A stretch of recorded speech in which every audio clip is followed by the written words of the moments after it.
Expect the worst from people, and you will never get disappointed.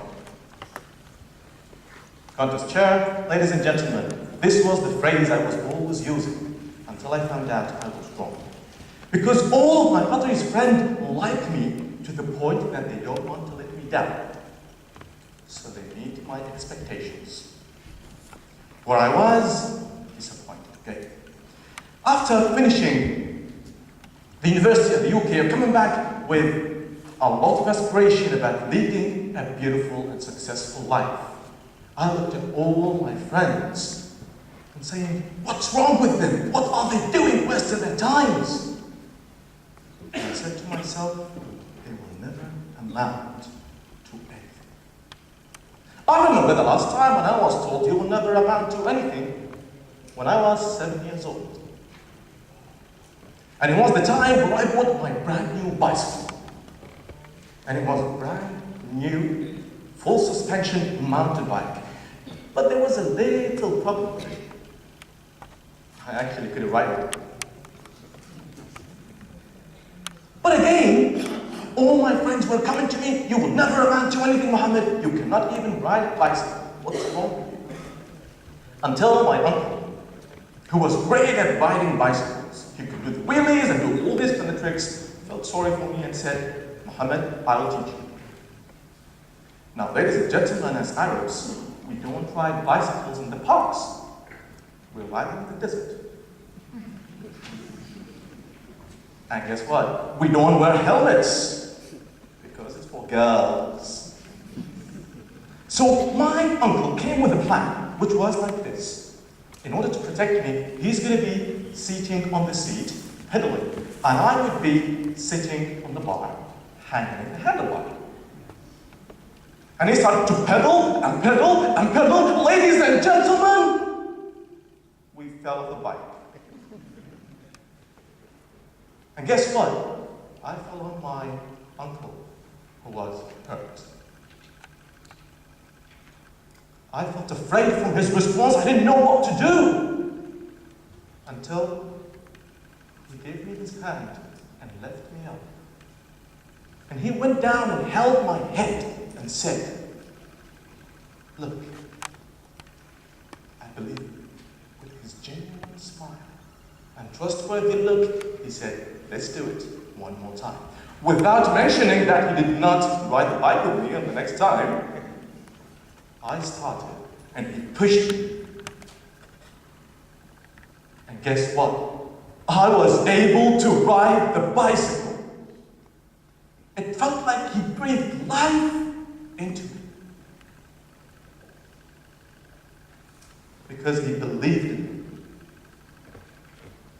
So ladies and gentlemen, do you remember where you were going to the front achieving and you've got everything until all of a sudden you stop because you did not do it. Because you were so tired. You needed that special person who comes and tells you, I believe you can do it.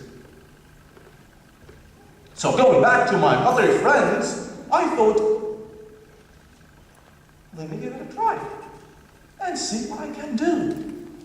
So I was invited to go to other university.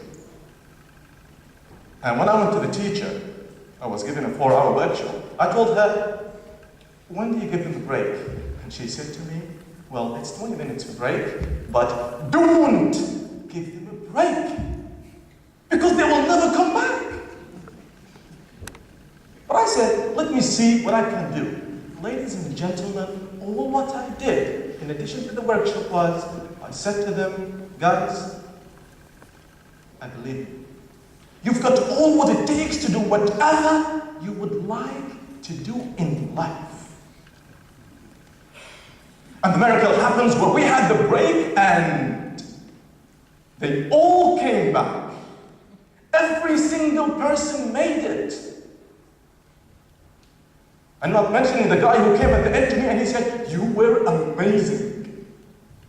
Because you were the first person who came and lectures us where everyone comes back after the break. Well, I wasn't no more special than the other teachers, ladies and gentlemen. It was just because I believed in them. So the question that I was saying, what's wrong with them? I was absolutely wrong. It was what's wrong with me.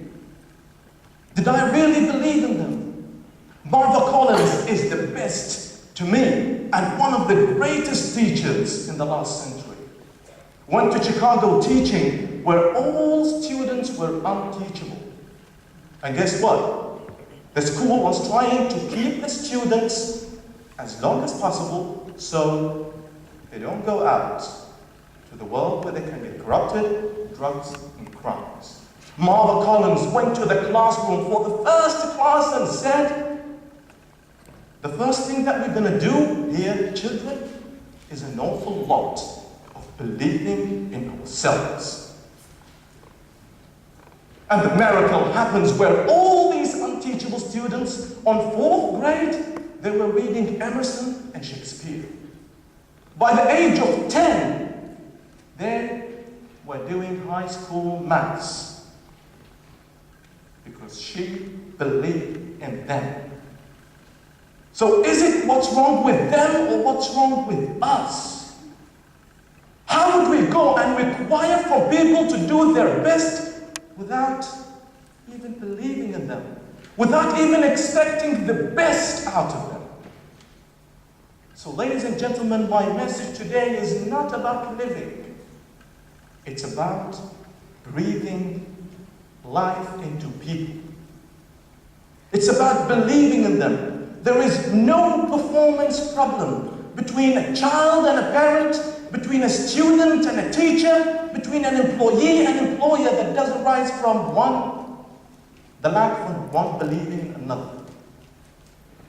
So ladies and gentlemen, it's your people, your choice. Over to you.